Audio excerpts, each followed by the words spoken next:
people of my hometown, for I always believe that humanity has been part of history, but only you can write history itself. And this night is spectacle and called in this way, we, the LGBTQI+ community, will bend history, and that is our story. Tonight we celebrate human diversity and never assert our sexuality. Call me by the name of Miss Apple. Eunice Vivian, I will say I am 20+, a proud, finest elite, and a humble citizen of Valenzuela City, who always believe that simplicity will always be the best, and being less is always more. Remembering is never what you wear, it is always how you wear it.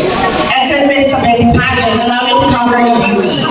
Ang inyo pong amor, ang inyo pong maya. Tawagin niyo po ako sa pangalang Dr. Jill. Sapagkat paparating pa lang tayo sa exciting part, kasi tonight, ako po ang inyong bida na ay dahil pagpabida pa. Sapagkat ako po ang nag-iisa, Johnny Santa Maria. Ako po si Johnny Santa Maria na nagsasabi, bakla, bali, o anuman pong tsaling-tsaling, anuman pong lain ang itawag niyo sa amin.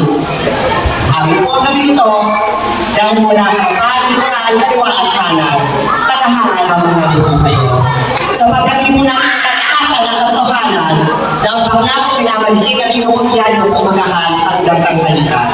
Ngayon po gabi, inyo po pinapupuyatan at siya pinapalapakan. Again, under candidate number 4, asking for